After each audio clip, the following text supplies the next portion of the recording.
Something 80 feet long is moving through open water, not drifting, moving with intention, sustaining a steady pace in water cold enough that no other predator of its era could function there. Its teeth are the size of a human hand. Its body weighs approximately 94 metric tons and is proportioned not like any shark alive today, but like a blue whale built for hunting.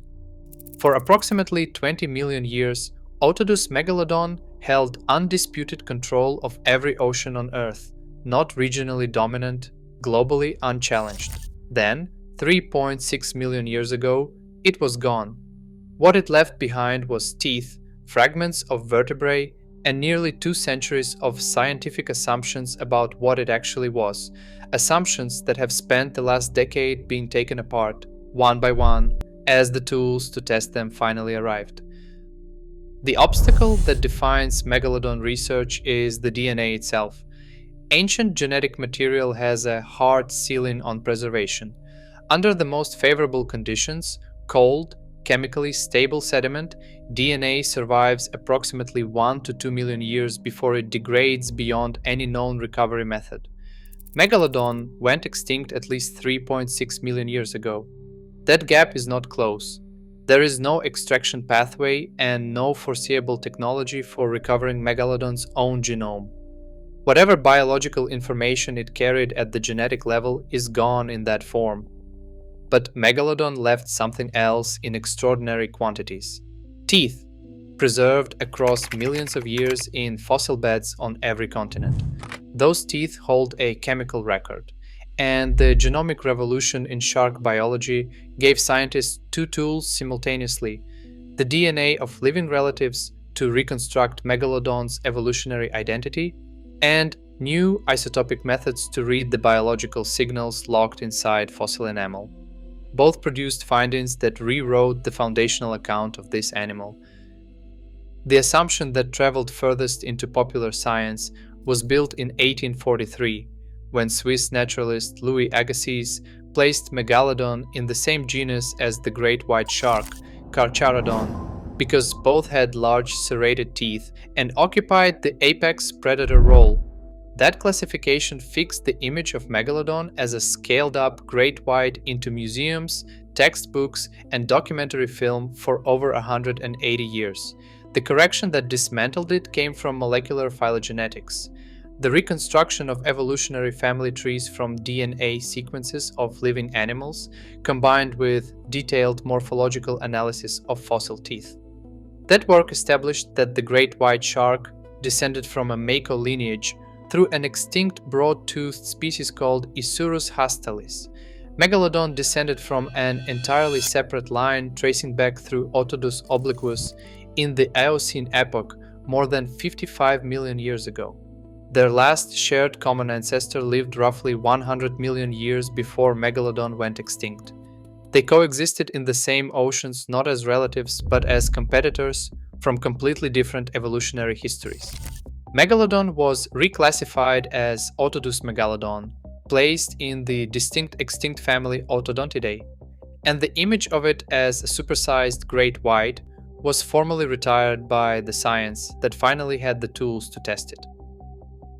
What came next from reading the chemical record inside the teeth was the finding that researchers at the time of publication described as genuinely unexpected.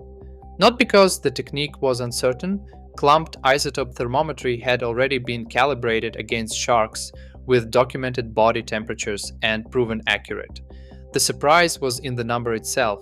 As a tooth mineralizes inside a living animal, heavier isotopes, specifically carbon-13 and oxygen-18, bond in the enamel at a rate set by the temperature at which mineralization occurs. Body temperature determines that internal temperature. The isotopic pattern in a fossil tooth is a direct record of how warm the animal ran when that tooth formed.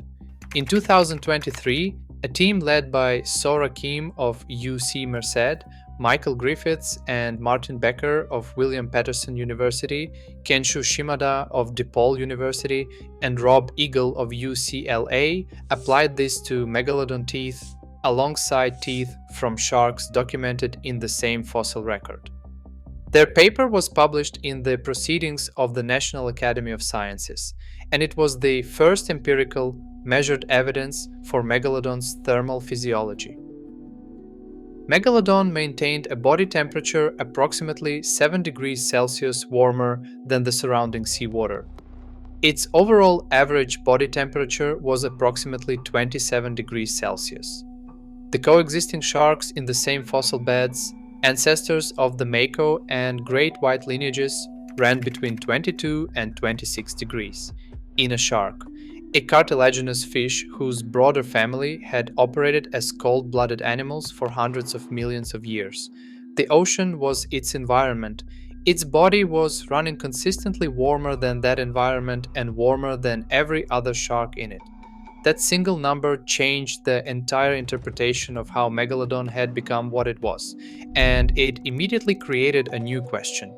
If its body ran that hot, what did that enable, and what did it cost? Endothermy. In an ocean, predator enables faster muscle response, faster metabolism, and the ability to function in water temperatures that stop cold-blooded animals. It allows deeper dives, access to higher latitudes, and the ability to pursue prey across thermal gradients that ectothermic hunters cannot follow. The global fossil distribution of Megalodon, spanning every major ocean basin including cold, high-latitude regions that other sharks of the period could not sustain themselves in, is entirely coherent with an animal generating and regulating its own internal heat. Warm-bloodedness is also mechanistically linked to the gigantism. In an endothermic animal, larger body size improves heat retention. As volume increases relative to surface area, less heat escapes per unit of mass. Larger body, more efficient thermoregulation. The extraordinary size and the warm-bloodedness were not coincidentally paired. They enforced each other. Every calorie that built more body also made the heat cheaper to maintain. A year before the endothermy finding, a separate research team had already read a different signal from the same fossilized teeth using zinc isotopes, published in Nature Communications in 2022. Zinc absorbed into tooth enamel during an animal's lifetime reflects its position in the food chain. The higher an animal feeds, the more distinctive the isotopic value. Analysis confirmed that Megalodon was feeding at trophic levels above the contemporary great white shark, consuming large marine mammals and other predators that few species of the period could access. But the result that carried the most consequence was a data point from the early Pliocene, precisely the window approaching Megalodon's extinction. In fossil samples from that period, the zinc isotopic signatures of early great white sharks and Megalodon had converged. Two apex predators that had previously occupied distinct positions in the food chain were now competing for the same prey. The animal that had sat at the unreachable top of the ocean food chain for 20 million years was now sharing food sources with a smaller, cold-blooded competitor, and the endothermy study explained exactly why that collision could not end any other way. Endothermy carries a metabolic cost. Ectothermy never pays. Generating and sustaining internal heat requires continuous enormous caloric intake regardless of external conditions. For Megalodon, already requiring vast food quantities from body mass alone, the thermodynamic overhead of warm-bloodedness compounded that demand to a level with no margin for disruption. As the Pliocene progressed, ocean temperatures shifted, deep water circulation patterns restructured, and marine mammal populations that had sustained Megalodon's food requirements contracted and redistributed across a changing ocean. A cold-blooded animal of similar size could have reduced its metabolic demands, slowed its activity, and endured a period of scarcity. A warm-blooded animal at Megalodon scale cannot lower its metabolic floor in the same way. The body heat must be maintained. The caloric demand persists whether sufficient prey exists to meet it or not. The trait that had built 20 million years of global dominance had, in a changed ocean, become the biological mechanism of the species' end.